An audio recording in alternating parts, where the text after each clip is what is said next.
MCD चुनावों को लेकर एक तरफ आम आदमी पार्टी के अपने अपने दावे हैं, दूसरी तरफ बीजेपी के भी अपने अपने दावे हैं। मनोज तिवारी बीजेपी से क्या कुछ कह रहे हैं, आज हम आपको सुनवाते हैं। हमारे साथ इस वक्त बातचीत के लिए मौजूद है दिल्ली बीजेपी सांसद मनोज तिवारी जी। सर, आप पहुंचे हैं वोट कास्ट करने के लिए, कई सारी शिकायतें आपको मिल रही हैं वोटिंग लिस्ट से नाम कटने की। आप यहाँ देखो, लगभग मेरे पास 500 से 600 लोग आ गए जिनका वोटर आईडी कार्ड है, आधार कार्ड है, वो लिस्ट से नाम गायब हो गया, लिख दिया गया deleted. Why deleted? Who inform to delete?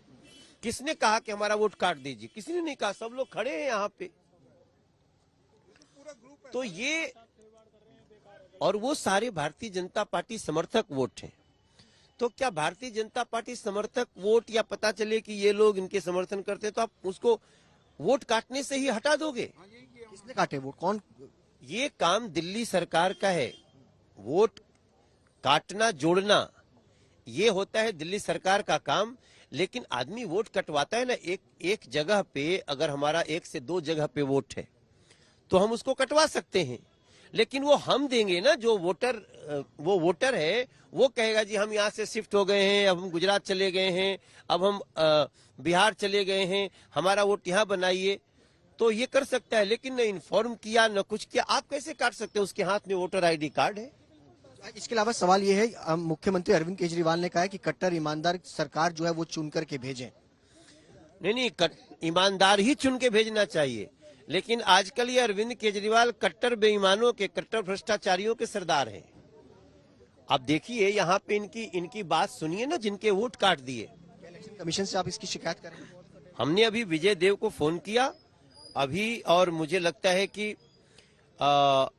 इस पे निश्चित रूप से कार्रवाई होनी चाहिए और जरूरत पड़ी तो री इलेक्शन में जाएंगे। इलेक्शन में जाएंगे। तकरीबन कितने लोग हैं जिनके नाम कटे हैं? कितने लोग हैं जिनके नाम कटे हैं आपकी शिकायत पे? लगभग 550 लोग हैं, और यहाँ गोंडा में भी लग रहा है कि 450 एक अलग से हैं।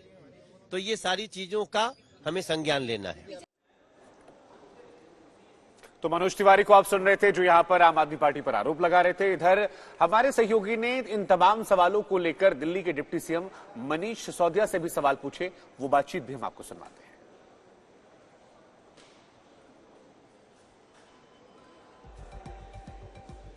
इस वक्त मनीष सिसोदिया वेस्ट विनोद नगर में पहुंचे हैं। आप यहां पे पहुंचे हुए हैं, क्या मकसद है? काफी लोग शिकायत कर रहे हैं। वोट बहुत कटे हैं। हाँ। और आर्बिट्रेरी काटे हैं लोगों के, किराएदारों के जो घरों में रह रहे हैं, गरीब परिवारों के बहुत वोट काट दिए हैं इन्होंने। हाँ। बहुत मतलब समझ नहीं आ रहा है कि इतना वोट क्यों काटा है।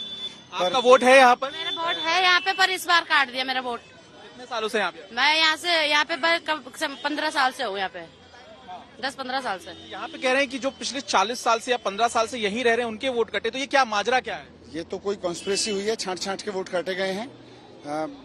निश्चित रूप से कहीं ना कहीं कुछ तो मिली भगत चली है। भारतीय जनता पार्टी कुछ भी करवा सकती है। और लेकिन ये क्या, किस तरह से चुनाव आयोग में इस मामले को आप लेकर जाएंगे? क्योंकि देखिए, मनोज तिवारी ने भी उधर आरोप लगाया, वो कह रहे हैं कि वोट कटे हैं, वोटर लिस्ट में नाम नहीं है। नहीं, तो इलेक्शन कमीशन की फंक्शनिंग पे या तो मनोज तिवारी, अगर उनको लग रहा है तो उनकी तो पार्टी की सरकार है, वो पूछे चुनाव आयोग से। सबसे ज्यादा पावरफुल वो है इस वक्त देश में, क्यों नहीं पूछते हैं? उनके वो आरोप लगाने से क्या होता है? लेकिन यहाँ पे उत्साह भी है। अब साथ ही धीमी वोटिंग थी, उस पर आप क्या बोलना चाहेंगे? एक बार तस्वीर दिखा दीजिए। यहाँ पे युवाओं में काफी जोश है, दोपहर के वक्त ज्यादा निकल रहे हैं लोग वोट करने के लिए, क्या कहना चाहेंगे? नए जो वोट है ना, वो बहुत उत्साह से डाल रहे हैं। नया पहली बार जो वोट डाल रहा है, तो अच्छा है। मैं सबको अपील कर रहा हूँ कि भाई अब तो सफाई करने के लिए वोट दो। आखिरी मेरा सवाल ये है कि किस तरह से इस पूरे मामले को लीगली आप उठाएंगे? क्योंकि यहाँ हमने कम से कम 50 लोगों से बात की, उन्होंने कहा कि हमारा नाम नहीं है। वोटर ज्यादा वोट कटे हैं इस पूरे स्टेशन पे, तो हद से ज्यादा वोट कटे हैं। मैं कम से कम अभी पिछले 15 मिनट में 50 लोगों से मिल चुका हूँ जो यहीं खड़े हैं स्टेशन के सामने ही। हाँ। सारे कह रहे हैं हमारे वोट काट दिए, तो कुछ तो बदमाशी हुई है ना। करेंगे, चुनाव करेंगे इसकी। तो यहाँ पे मनीष सिसोदिया पहुंचे हैं, तस्वीरों में आप देखिए मनीष सिसोदिया यहाँ पे तमाम लोगों से मुलाकात कर रहे हैं, और उन्होंने सीधे तौर पे साजिश का आरोप लगा दिया है। बड़ा आरोप अब मनीष सिसोदिया की तरफ से। उन्होंने कहा है कि वोट जो है वो काटे जा रहे हैं, वोटर लिस्ट में नाम नहीं है, चुनाव आयोग से शिकायत करेंगे। लोगों से यहाँ पे मुलाकात कर रहे हैं, लोग उन्हें शिकायत कर रहे हैं अपना वोटर आईडी कार्ड दिखाकर। और मनीष सिसोदिया ने आज तक के साथ बातचीत करते हुए ये कहा कि इस पूरे मामले में कहीं ना कहीं साजिश नजर आती है। तो देखना ये होगा कि क्या कुछ और ये जी जिन लोगों की डेथ हो चुकी है उनको वोट आ रखे हैं। जिन लोग अब ऐसा थोड़े ना चलेगा, सारी वोट कट गई है, हम किसको वोट दे? हमारी भी तो वो है, वोट किसको दे? हम इतने सालों से वोट दे रहे हैं। सभी बूथ पे चेक किया। हाँ, हम अभी वहाँ जा रहे हैं चेक करने के लिए, वोट कट गई है हमारी। 40 साल से मैं वोट दे रहा हूँ, और ये देखो, ये और मेरी वोट कट गई है। ये देखो किसकी हुआ है 40 साल। यहाँ पे मनीष सिसोदिया जो है वो सभी लोगों से मुलाकात कर रहे हैं, और जाहिर सी बात है कि उन्होंने आरोप लगाया है, बड़ा आरोप लगाया है कि किस तरह से वोटर लिस्ट में लोगों के नाम नहीं है, और कहीं ना कहीं अब पूरे मामले में आम आदमी पार्टी चुनाव आयोग से इसकी शिकायत करने जा रही है। कैमरामैन दलवीर सिंह के साथ पंकज जैन, दिल्ली, आज तक। तो यहां पर आप मनीष सिसोदिया को भी सुन रहे थे, वो भी वही शिकायतें कर रहे हैं जो मनोज तिवारी कर रहे थे। कुल मिलाकर दोनों पार्टियों को यही समस्याएं आ रही है। लेकिन नेता विपक्ष का क्या कुछ कहना है, रामवीर विधोड़ी का, हम आपको सुनवाते हैं। हमने उनसे ही बातचीत की है। रामवीर जी, मुद्दा क्या चल रहा है? केजरीवाल जी ने तो ऐलान कर दिया कि भाई उस पार्टी को वोट दिया जाए जो कि भ्रष्ट नहीं है, और लगातार वो निगम पर हमलावर है भ्रष्टाचार को लेकर। आप मुझे बताइए, हजारों करोड़ रुपए का शराब का घोटाला किया है, सभी के सामने आ गया। जो स्कूल्स में जो कच्चे रूम्स बनाए हैं उसमें 1300 करोड़ रुपए का घोटाला हुआ। हम नहीं कह रहे हैं, सीबीसी कह रही है। बिजली में घोटाला हुआ है, जल बोर्ड में घोटाला हुआ है। डीटीसी के लिए जो बसें खरीदी जा रही थी 1000, उनकी कीमत 850 करोड़ रुपया थी, और उनकी मेंटेनेंस के ऊपर 3500 करोड़ रुपया खर्च किया जा रहा था। उसमें एक बड़ा घोटाला हुआ है। तो अरविंद केजरीवाल की सरकार जो है, जो उसकी सरकार के द्वारा भ्रष्टाचार किए गए, जरा उसके ऊपर जवाब दे। और मैं अरविंद केजरीवाल से पूछना चाहता हूँ, जब वो नगर निगम के ऊपर आरोप लगा रहे थे तो मैंने विधानसभा के अंदर खड़े होकर कहा था कि आप 2500 करोड़ रुपए का आरोप लगा रहे हैं, आप 2.5 पैसे का आरोप अगर साबित कर दोगे तो मैं लीडर ऑफ ऑपोजिशन के पद से इस्तीफा देकर अपने घर चला जाऊंगा।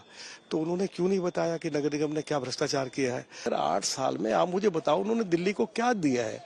दिल्ली में कोई स्कूल नहीं खोला, कोई कॉलेज नहीं खोला, कोई हॉस्पिटल नहीं बनाया, कोई फ्लाईओवर नहीं बनाया, कोई डीटीसी के लिए कोई नई बस नहीं खरीदी। दिल्ली दुनिया की सबसे ज्यादा प्रदूषित राजधानी उन्होंने दिल्ली को बना दिया है। दिल्ली में किराएदारों से वायदा किया, उनको किराए का पैसा देंगे, वो नहीं दिया। अरविंद केजरीवाल ने वायदा किया था कि दिल्ली के अंदर लगभग 3 लाख कॉन्ट्रैक्ट वर्क। तो यहां पर आप राम विधोड़ी को सुन रहे थे। आप इस वक्त मेरे साथ मेरे एक सहयोगी सुशांत नजर आ रहे हैं। सुशांत, आप जहां पर मौजूद हैं वहां पर, क्योंकि अब तकरीबन 2 बजने को आ गए हैं, वोटिंग परसेंटेज को लेकर अपडेट क्या है? क्या मतदाता घर से निकल रहे हैं? क्या वहां के मुद्दे हैं? जरा बताइए वहां का घोड़ागढ़ित एमसीडी चुनावों को लेकर।